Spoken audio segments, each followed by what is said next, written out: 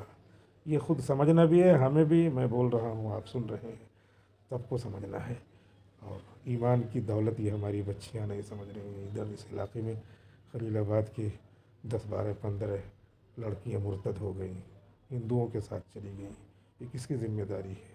جب تک شہوانی جذبات سمندر کی طرح موجیں مارتے ہیں، ماں باپ کی ذمہ داری ہے کہ وہ موبائل پہ کنٹرول کریں. مفتی شفیع صاحب رحمۃ اللہ علیہ فرماتے ہیں کہ آگ کی جو شہوت ہے انسان کی، بالکل ماچس کی تیلی کی طرح ہے. ماچس کو جیب میں رکھے رہیے کچھ نہیں ہوتا.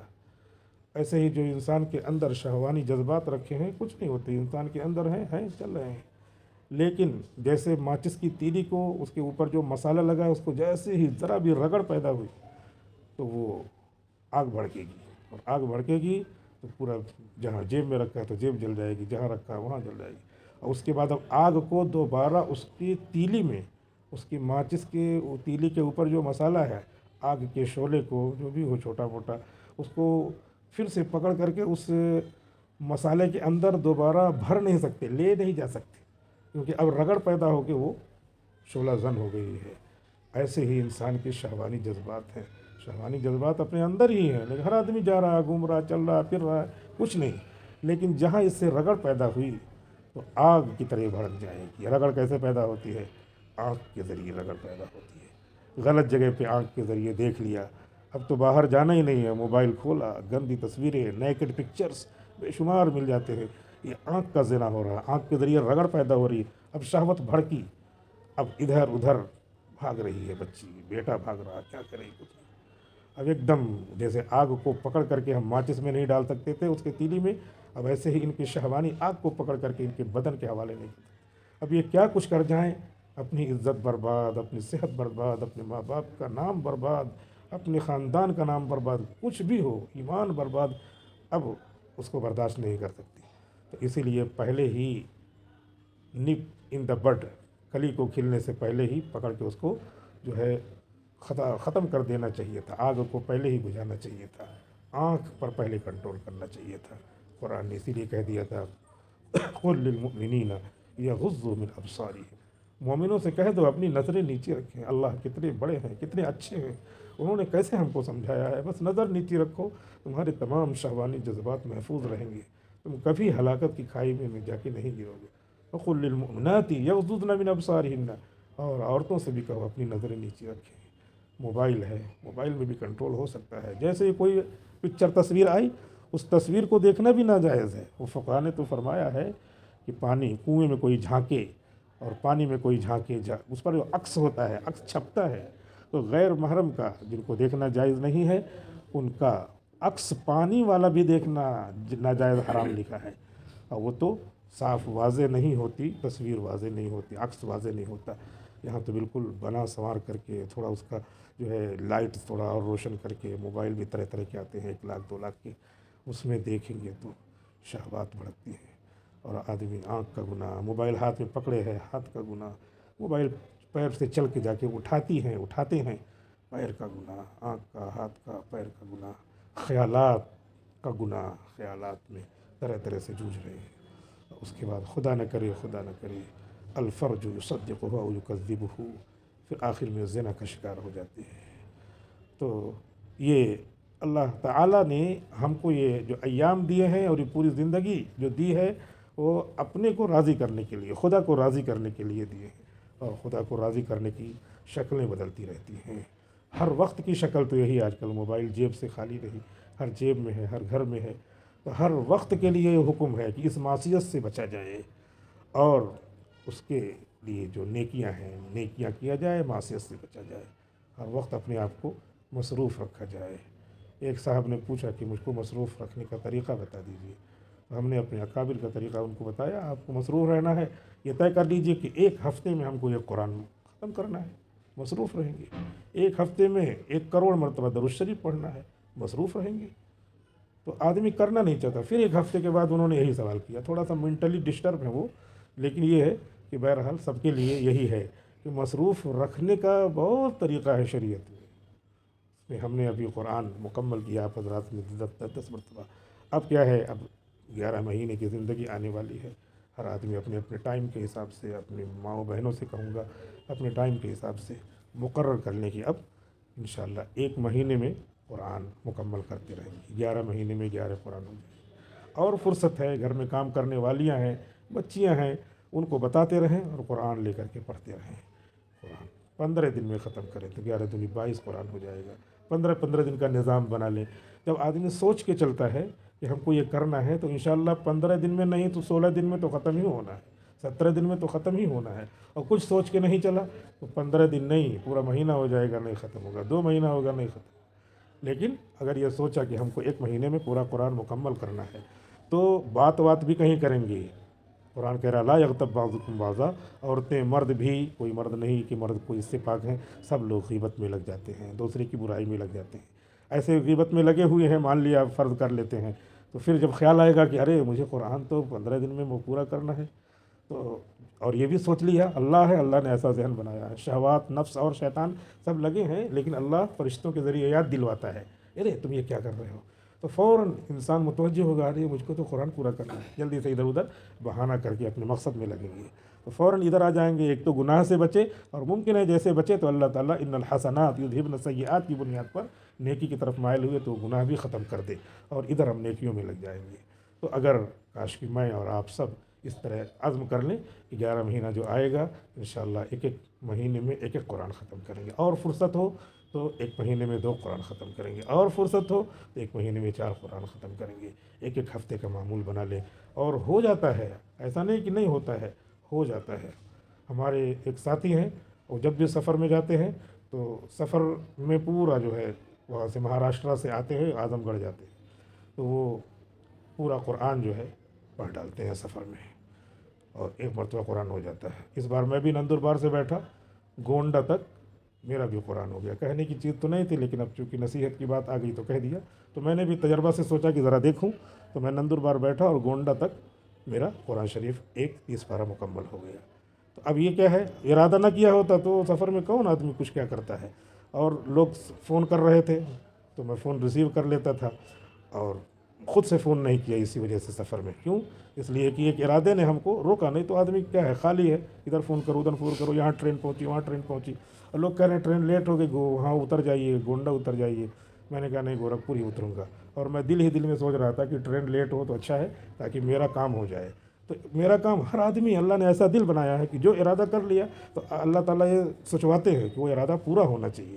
تو ہر آدمی سوچنے لگتا ہے میں نے جو ارادہ کیا اسے پورا کر لیا. اور مائیں اور بہنیں بہت ساری ایسی ہیں جو آج بھی ان کا قرآن نہیں پورا ہوا ہوگا تو لے کے بیٹھیں گے کہ ارے چاند ہو گیا تو پھر کیسے قرآن پورا ہوگا. ہم نے اپنی آنکھوں سے دیکھا ہے اور لوگوں کو دیکھا ہے پورا کرتے ہوئے لے کے بیٹھے ہیں. ارے 2 پارہ باقی ہے اور اب اثر ہو گئی، لے کے بیٹھی ہے. کام کاج کو منع کر دیا، وہ کام کر لو، فلاں کام کر لو، بہن تم کام کر لو، لیکن میں قرآن پورا کروں گی. میرا 2 پارہ رمضان ابھی چاند ہو جائے گا، چلا جائے گا. اس طریقے سے اپنے اندر ہمیں اور آپ کو کیا کرنا چاہیے، ایک ارادہ، ایک عزم اور ایک جو ہے آبجیکٹو مقصد لے کر کے چلنا چاہیے. تو انشاءاللہ میں بھی اور آپ بھی سب اس طرح دین پر عمل کریں، اندر سے اتنا پختہ ہو جائے. کیونکہ ہمارے اندر سے کمزور ہونے کی وجہ سے باطل تو باطل ہے، وہ جو تسقط من فوق الارض، وہ زمین ہی پر سے اکھڑ جائے گا. لیکن بہرحال دکھ تو رہا ہے باطل، اس لیے وہ کبھی دندناتا ہوا آ جاتا ہے۔ مسلمان کی دکان توڑ دے رہا ہے، مسلمان کیا ہے، کمزور ہے، کیوں؟ دیکھنے کے اعتبار سے، حکومت کے اعتبار سے بھی کمزور ہے، اور عمل بھی اس کا نہیں ہے کہ اندر سے وہ طاقتور ہو۔ مسلمان کی مسجدوں میں پہلے چپل جوتا پہن کے کوئی نہیں جاتا تھا، آج دیکھ رہے ہیں ذرا ذرا سی بات پہ بلڈوزر چل جا رہا ہے۔ جو مسلمان اندر سے کمزور ہو گیا ہے، اس کے اندر تقویٰ نہیں رہا ہے۔ یہ موبائل نے بہت کمال کیا ہے گناہوں کی کروانے میں، کیسے کیسے لوگ کمزور ہو گئے ہیں پتہ نہیں، بہت اندر سے کمزور ہو گئے ہیں۔ مولانا اشرف علی تھانوی رحمۃ اللہ علیہ فرماتے ہیں، ہم لوگوں کا جھگڑا دیوبندی و بریلی کا تھا، لیکن حضرت لکھتے ہیں کہ ہمارے زمانے میں بریلوی حضرات بھی تہجد گزار ہوتے تھے، اور ہم ان کی قدر کرتے ہیں۔ جو بھی ہو، ہم کو تو نیکیاں چاہیے، نیکیاں کرنے والا ہو، ٹھیک ہے، چند باتوں کی وجہ سے ہمارا ان کا اختلاف رہتا ہے۔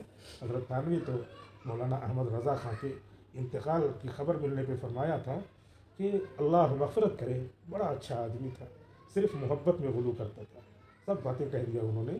تو ایسے لوگ تھے، ہم ان اکابر کو ماننے والے ہیں جو سب کی عزت کرتے ہیں، دین کو کہیں نہیں جانے دیتے، اختلاف میں بھی دین کو نہیں جانے دیتے، اتحاد اور محبت میں بھی دین کو نہیں جانے دیتے۔ تو اس طریقے سے ہمارا کسی سے کوئی نزاع نہیں ہے، نزاع صرف دینی ہے۔ اللہ تعالیٰ بلواتے ہیں کہ بولو، نہیں آگے چل کے بدعت ہی سنت بن جائے گی اور پھر چھڑانا مشکل ہو جائے گا۔ بہرحال یہ رمضان جو ہم سے اب جا رہا ہے، تو اب شکل بدل جائے گی ہماری۔ اب شکل یہ ہوگی کہ ہم رمضان میں جو نیکیاں کرتے تھے روزے کی شکل میں، اب روزہ نہیں رہے گا، ہاں نفلی روزہ آ جائے گا۔ جیسے ہی رمضان ختم ہوا تو اللہ کے رسول کی طرف سے سنت والا روزہ آ جائے گا کہ من صام رمضان ثم اتبعہ ستا من شوال فکان کصیام الدہر۔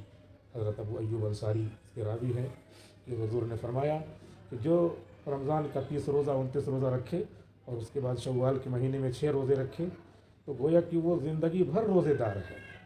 تو یہ فضیلتیں ہماری مائیں بہنیں خوب حاصل کرتی ہیں، اور انہیں حاصل کرنا چاہیے، مردوں کو بھی حاصل کرنا چاہیے، پورے مہینے پھیلا کے رکھیں۔ ایک تو یہاں پر یہ خیال رہتا ہے، جو اب تو بہت دنوں سے بیان ڈاکٹر صاحب بھی کرتے رہتے ہیں مسجد میں، اور کتابیں بھی پڑھی جاتی ہے، میں بھی آتا ہوں تو بیان وان ہو جاتا ہے۔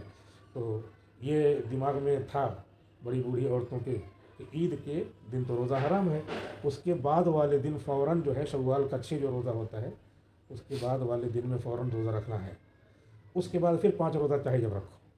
اور اگر شوال کے پہلی تاریخ یعنی عید کے بعد دوسرے دن باسی عید کو روزہ نہیں رکھا تو اب شوال کا 6 روزہ نہیں رکھ سکتے، ایسا نہیں ہے۔ پورے شوال کے مہینے میں چاہے جب چاہے یہ 6 روزہ رکھیں، بانٹ کر کے رکھ لیں کہ جمعرات اور پیر کو رکھیں گے تو 4 ہفتے ہوتے ہیں، ایک ہفتے میں 2 ہو گیا، اگلے ہفتے میں 2 ہو گیا، تیسرے ہفتے میں 2 ہو گیا، 6 ایسے ہو جائے گا۔ مان لیا عید کے ہفتے میں نہیں رکھا اگر، تو اگلے ہفتے میں 3 ہفتوں میں رکھ لیں، پیر جمعرات بانٹ کر رکھ لیں۔ ابھی شیطان بہکائے گا روزہ رکھا تھا تو کیا روزہ رکھنے کی ضرورت ہے؟ تو ضروری بھی نہیں ہے، یہ سنت ہے، لیکن یہ ہے کہ اتنی بڑی فضیلت ہے۔ ابھی سحری میں اٹھنے کی عادت ہے، اور ماؤں اور بہنوں کا مسئلہ تھوڑا سا الگ بھی رہتا ہے کہ ان کے روزے چھوٹ جاتے ہیں، تو وہ اگر سنت روزہ اس کی جگہ قضا والا روزہ رکھیں، یعنی جو روزہ ان کا MC کے زمانے میں چھوٹ گیا وہ رکھیں تو زیادہ اچھا ہے۔ تو اس میں یہ ہے کہ فقہا لکھتے ہیں کہ فرض کا ثواب سنت سے زیادہ ہے، واجب کا ثواب سنت سے زیادہ ہے، اور سنت مؤکدہ کا ثواب نفل سے زیادہ ہے، سنت غیر مؤکدہ کا ثواب نفل سے زیادہ ہے۔ تو جو قضا ہے تو اس میں گویا کہ سنت کا ثواب اندر آ گیا، سنت کا ثواب اندر آ گیا، اس لیے نیت تو اپنے قضا کی کریں گے، کیونکہ فرض میں اتنا ثواب ہے جو سنت کے ثواب کو سمیٹے ہوئے ہے۔ لہٰذا ہمارے اکابر دیوبند اور اکابر اہل سنت والجماعت کا یہی مشورہ ہے کہ خواتین جو ہے شوال کے مہینے میں اپنا چھوٹا ہوا روزہ 6 روزہ جو رکھتے ہیں 6 روزہ اس میں رکھ لیں، اور اس میں جو ہے یہ کیونکہ فرض میں سنت کا ثواب اندر آ جاتا ہے، جیسے فقہا نے ہمارے یہاں کتابوں میں سمجھاتے ہیں سفید اور زیادہ سفید اور زیادہ سفید اور زیادہ سفید، تو ظاہر سی بات ہے کہ جو زیادہ سفید ہے اس میں کم سفید تو اندر آ ہی گیا، ایسے ہی زیادہ ثواب ہے تو اس میں پہلا کم ثواب تو آ ہی گیا، تو اس لیے قضا روزہ رکھ لینا چاہیے۔ زندگی کا کوئی وہ نہیں ہے کب زندگی ختم ہو جائے۔ بہت سارے لوگ بقرعید کے ایام میں روزے کی قضا کرتے ہیں، وہ بھی ٹھیک ہے۔ جو ہماری خواتین ہیں وہ بقرعید میں پہلی تاریخ سے 1 2 3 4 5 9 دنوں تک 9 ذی الحجہ یعنی عرفہ کے دن تک دن میں روزہ رکھنا اور رات میں عبادتیں کرنا بہت زیادہ ثواب ہے۔ کتابوں میں آتا ہے لیکن جس کا عمل نہیں رہتا ہے اس کو زیادہ نہیں لوگ سمجھتے، لیکن وہ 9 دن بھی بہت فضیلت کے ہیں کہ جیسے ہی بقرعید کا چاند نکلے، ذی الحجہ کا چاند نکلے تو